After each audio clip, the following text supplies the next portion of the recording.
Senhor Presidente da Assembleia da República, Senhor Primeiro-Ministro e demais membros do Governo, Senhores Presidentes dos Tribunais Superiores, Senhores Presidentes António Ramalhianes e Aníbal Cavaco Silva, Senhores Capitães de Abril, Senhores Presidentes João Bosco Mota Amaral, Jaime Gama, Assunção Esteves, Eduardo Ferro Rodrigues, Senhores Primeiros-Ministros Francisco Pinto Paulo Simão, José Manuel Durão Barroso, Senhores Embaixadores, Senhoras Deputadas, Senhores Deputados, Excelências portugueses. 50 anos passaram desde que um império de 5 séculos acabou. Uma ditadura de 48 anos foi deposta. Do império nos viramos para a Europa. Mudámos 4 vezes de regime económico. Parece que foi ontem, ou anteontem, mas não foi. Foi há meio século. Dei hoje comigo a ver-me há 48 anos, sentado neste hemiciclo, na Assembleia Constituinte, e não encontro aqui, a não ser 2 antigos Presidentes da Assembleia da República e um antigo Primeiro-Ministro, também Conselheiro de Estado, constituintes, e alguns capitães de Abril. Não encontro muitos mais desse tempo nesta sala. É a lei da vida. Decididamente, até por isso, vale a pena tentar compreender o 25 de Abril. Porque não foi antes, porque foi como foi, o que uniu mas dividiu, os seus tempos e modos e como chegámos até hoje. Primeira questão, por que foi tão tarde o 25 de Abril? Porque vários impérios coloniais ainda eram tidos por quase eternos até ao fim da Segunda Guerra. Porque esse sonho e ilusão durou entre nós, nos anos 50, e para uma ditadura em queda após a campanha presidencial de 58, se converteu, com as guerras da África, na última narrativa alibi para tentar sobreviver. E porque o sucessor do chefe do regime, só em 72, tornou totalmente visível a impossibilidade de democratizar, sequer de liberalizar e, sobretudo, de descolonizar. Assim, as tentativas militares e civis de abreviar o império, de obrigar à sua transição, de preparar o seu fim, falharam todas. As da oposição, sempre severamente reprimidas. As da situação, sempre ignoradas. O império, mesmo já sem futuro, agarrou-se e com ele a ditadura à ilusão da sobrevivência impossível. Segunda questão, porque foi como foi? Porque só assim teria sido possível. A ditadura nascera pela mão das Forças Armadas, dos jovens oficiais revoltados, com indiferença política perante a sua quase solitária luta na Grande Guerra. A ditadura cairia pelas mãos de outros jovens capitães, com 1, 2, 3, 4, 5 comissões africanas, livres, conhecedores do terreno e da situação nele vivida, descomprometidos ou mesmo opositores à ditadura. Em menos de um ano, passaram da luta pela dignidade da condição militar aos olhos da sociedade portuguesa para a análise do que se vivia em África e para 2 conclusões. Não se antevia solução política para a guerra e, apesar do corajoso combate de centenas de milhares de jovens, não havia vitória militar possível nessa guerra, num tempo em que as guerras não duravam décadas e num país com mais de 1 milhão de portugueses a emigrar em pouco mais de 10 anos. Se não responsabilizassem o poder da ditadura, acabariam por ficar os únicos responsáveis por aquilo que não tinham decidido e não tinham tido condições para mudar.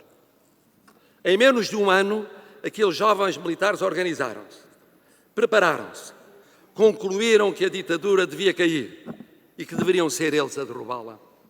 Não os políticos que governavam, não os grupos económicos, mesmo os mais abertos à Europa, mas ainda ligados à África. Não apenas os abnegados partidos, sindicatos, movimentos militantes de décadas de resistência. Não apenas os estudantes a cultura, aquela parte da Igreja Católica já em mudança. Só eles, ligados a todos os mais, mas os únicos com poder militar para depor um regime desde sempre assente no poder militar que controlava. E fizeram-no sem sangue, a não ser, recordou Vossa Excelência muito bem e muito justamente, o do desespero da polícia política da ditadura que fez derramar num dia de revolução sem sangue, sangue de vítimas inocentes. Daqui saúdo, com gratidão que não prescreve, os jovens capitães de Abril, os únicos a poderem ter feito o que fizeram em 25 de abril de 74. E saúdo-os a todos. Aqueles que temos hoje conosco e aqueles que partiram durante este meio século.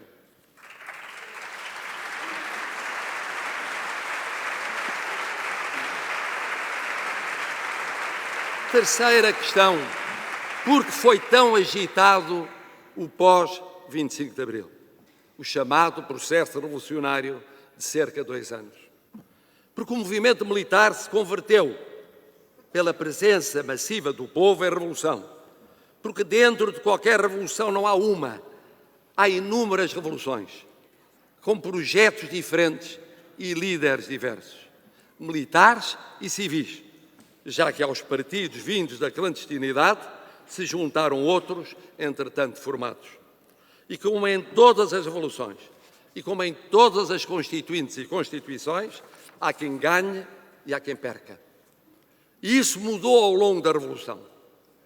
Uns queriam primeiro levar mais longe a sua revolução, outros abreviá-la com a sua Constituição. E dentro de uns e de outros, e dos pactos assinados entre os jovens capitães e partidos, muito foi mudando entre 74, 75 e 76. Sendo então presidentes, 2 destacados chefes militares e governantes na ditadura, um destemido detonador de consciências pela sua obra de 73 nas vésperas de abril, o outro viria a ser decisivo para evitar um confronto civil em novembro de 75. No fim, ganhou um setor político-militar, protagonizado, de algum modo, pelo documento dos 9, de que sairia o nome do candidato a primeiro Presidente da República eleito, aqui hoje conosco, essencial na transição da Revolução para a democracia, que saúdo muito efusivamente, sempre teimosamente avesso, na sua humildade, a todas as homenagens, incluindo a do Marechalato.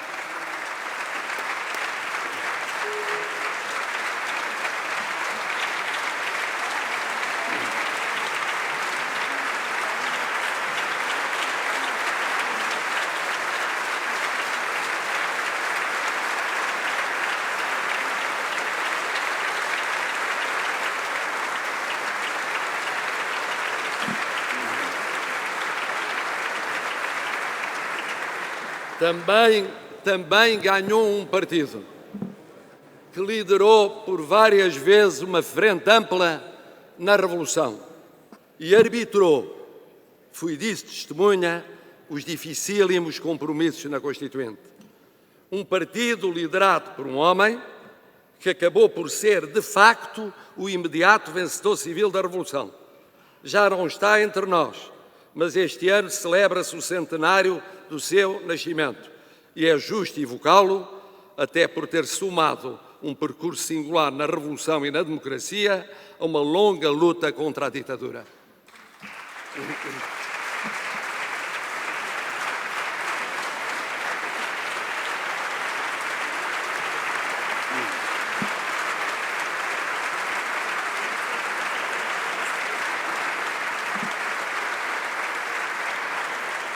Ele foi o imediato vencedor civil, mas a história recorda, com o devido relevo, 3 outros principais pais fundadores do sistema partidário. Desde logo, que enumero pelo peso dos seus partidos na Constituinte. Aquele que foi o primeiro primeiro-ministro do hemisfério oposto ao vencedor civil imediato e que teve um papel muito marcante na gênese da democracia, apesar de ter estado meia revolução afastado por doença e depois, tragicamente morto, muito no começo de uma carreira notável.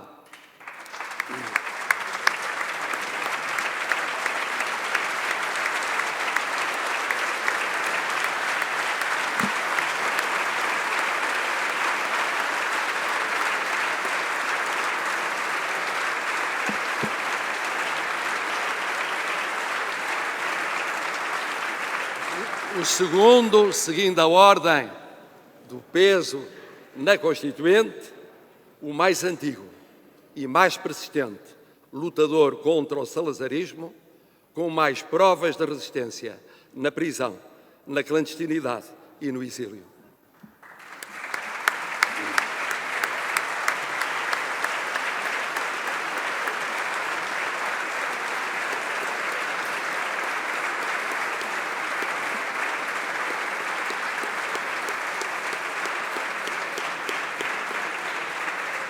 E o terceiro, o líder da formação mais conservadora, que votou mesmo contra a Constituição, mas que garantiu, em tempos muito difíceis, a existência de um mais amplo leque de pluralismo político em Portugal. Não o podemos também esquecer.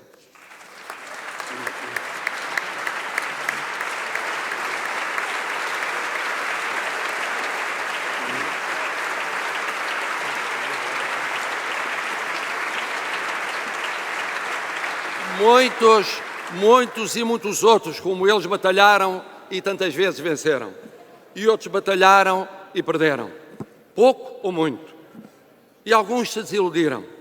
Uns no próprio 25 de Abril, outros no 28 de Setembro, outros no 11 de Março, outros no Verão Quente, outros no crucial 25 de Novembro, que acabou por definir o desfecho da Revolução e, por isso, a justo título, tal como a Constituinte e a Constituição, desde sempre foi pensado para integrar as celebrações de Abril, que só terminarão em 2026.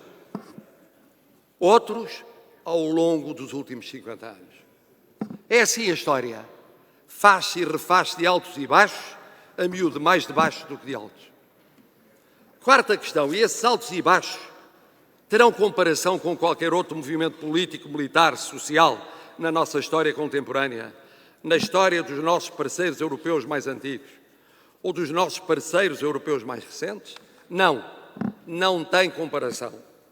O 25 de Abril implicou ao mesmo tempo fim de um império de 5 séculos, fim de uma ditadura de 48 anos, integração económica e política na hoje União Europeia e 4 mudanças de regime económico. De uma economia meio colonial, meio europeia, para afirmadamente europeia. Nacionalizações e expropriações revolucionárias. Reprivatizações mais tardias e lentas, para mãos portuguesas. E anos envolvidos, numa parte, de mãos portuguesas para mãos estrangeiras. E tudo num tempo concentrado. Descolonização, nacionalizações, expropriações, 74, 75. Fora os efeitos decorrentes. Democratização, só verdadeiramente completada com o fim do período transitório em 82. Entrada na Europa em 86. Reprivatização dos setores-chave da economia a partir de 92 e quase até ao presente. CPLP em 96. Nenhuma outra revolução ou golpe militar foram comparáveis na nossa história contemporânea.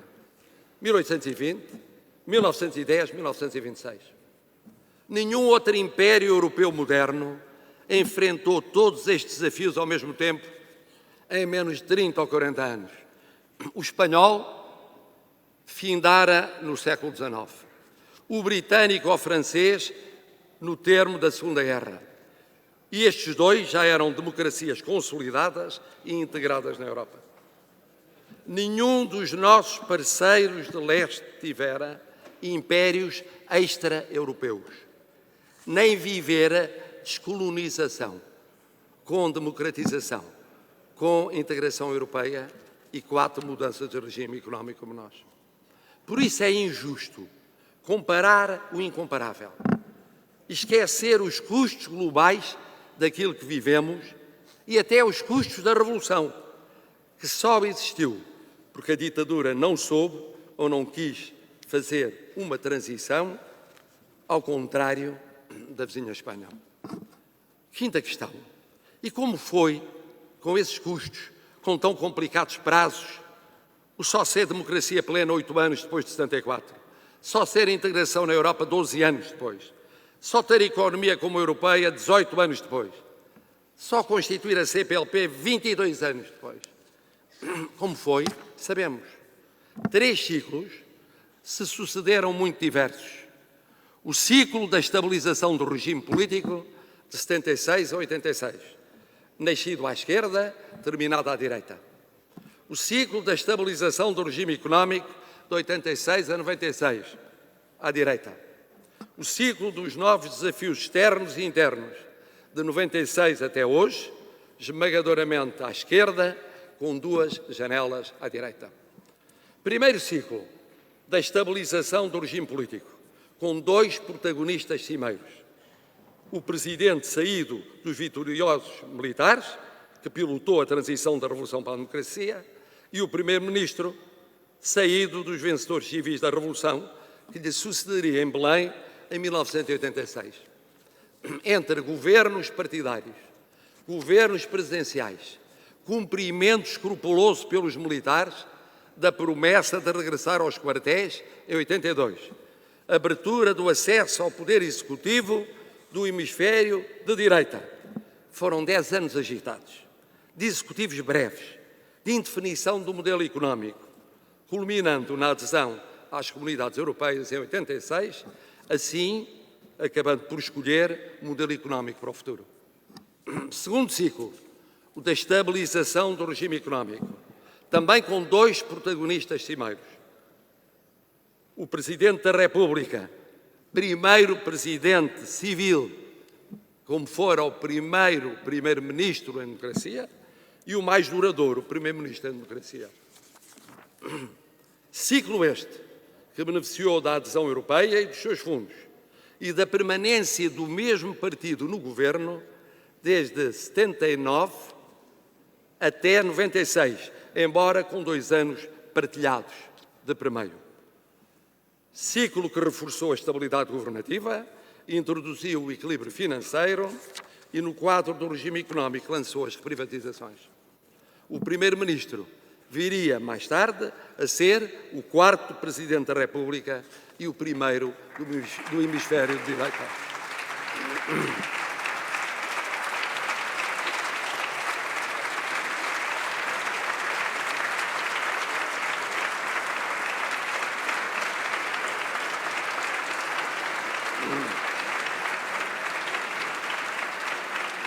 Terceiro ciclo com múltiplos novos protagonistas, com especial relevo para o 3º Presidente da República, fundamental na crise de Timor-Leste e que desempenhou, ao longo da sua vida política, em particular, um duplo papel de concertação dos hemisférios de esquerda e de direita e de convergência de toda a esquerda. Também ele merece a nossa evocação.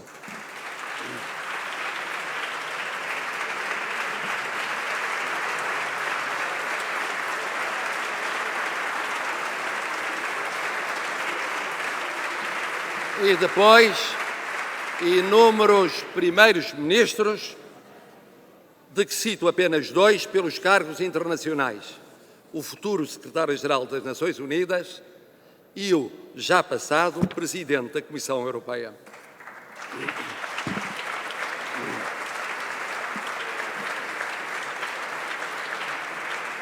Iniciado com o tempo, porventura, mais esperançoso quanto ao mundo, à Europa e Portugal, que foram os anos de meados de 90 até ao final da década, depararia depois com crises económicas, com crises sociais, com crises sanitárias, externas e internas, mas também com o envelhecimento da sociedade portuguesa, com a repercussão em antigas e novas desigualdades, coexistindo com mudanças estruturais, novas exigências de qualificação, novos modelos energético e digital e internacionalização económica. Sob o manto da persistência da matriz governativa vinda dos primórdios da democracia, regime político e sistema partidário começavam a conhecer alterações sensíveis. Sexta questão, e mais recente. 50 anos passaram. Mundo, Europa e Portugal mudaram. Aquilo tudo que foi sumariamente evocado não ficou ultrapassado?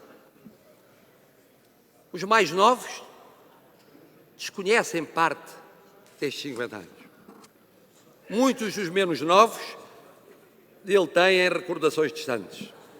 Apareceram novas ideias, novos movimentos, novos partidos, novos parceiros, novos fenómenos mediáticos, novos problemas sociais a se somar aos antigos.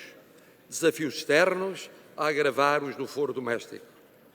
No que correu bem ou muito bem no após 25 de Abril, na saúde, na educação, nos direitos fundamentais, no papel da mulher, na atenção aos excluídos, na solidariedade social, na mobilidade, na abertura, na tolerância e tanto mais, muito parece ser já de outros tempos ou precisar do impulso de novas gerações, ideias e pessoas. É inevitável e é bom que assim seja. Antes que Abril, que os estudos recentes da opinião mostram, que é partilhado como um marco histórico único na nossa vivência coletiva, em percentagens esmagadoras, fique ou acabe purificando saudosismo, nostalgia, mais passado do que futuro. O que fazer? Como fazer? Tomar aquilo que de mais forte, mais duradouro, mais redentor, mais promissor tem Abril e com isso ir recriando Portugal. E esse valor único, singular, que nunca morreu, nunca se apagou, nunca se enfraqueceu, chama-se liberdade, democracia e vontade do povo.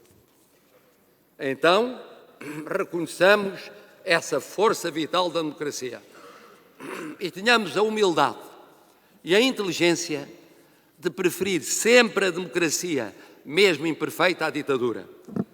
São democracias, mesmo inacabadas, as sociedades mais fortes e criativas do mundo. Como são as humanamente melhores, como são as ambientalmente mais avançadas, como são as mais livres, mais plurais, mais abertas, menos repressivas, menos persecutórias, menos intolerantes, menos avessas à diferença, mais abertas a todos, mesmo a todos, incluindo aqueles que contestam no todo ou em parte essa democracia. Há na qualidade mais democráticas e menos democráticas? Sim, consoante a qualidade política ser acompanhada pela qualidade económica, social e cultural, no fundo a igualdade. Mas ninguém quer trocar uma democracia menos perfeita por uma ditadura ainda que sedutora ou escondida por detrás de tiques iliberais. Nós em Portugal não queremos. Queremos é maior qualidade económica, social e cultural para dar força a melhor qualidade política. Excelências portugueses, comecei as minhas palavras recordando o constituinte de 20 e poucos anos que eu era a votar há 48, levantado na última fila do hemiciclo, além, entre o centro e a direita, a Constituição da República Portuguesa. Em liberdade, com uns a maioria esmagadora a aprovarem, com outros em liberdade a rejeitarem. Termino com uma memória uns anos mais antiga. No final dos anos 60, sentado na terceira fila da galeria, ironicamente por detrás da futura bancada de 76, acompanhado de colegas estudantes universitários, olhando para os que falavam. E todos eles escolhidos um a um por uma pessoa e só ela, líder vitalício ou líder sem prazo do partido único não assumido. Aqui chegados por vontade do chefe, não pela vontade do povo. Um hemiciclo tão diferente, tão oposto ao de 76, ao dos últimos 50 anos, ao de hoje. Um hemiciclo de escolha popular seria impossível de encontrar em 35, em 45, em 55, em 65, em 24 de abril de 74. Definitivamente o caminho que queremos não é esse, o da ditadura. É outro da democracia, mas o de cada vez melhor, muito melhor democracia, pelo futuro de Portugal. Viva o 25 de Abril, viva a liberdade, viva a democracia, viva Portugal.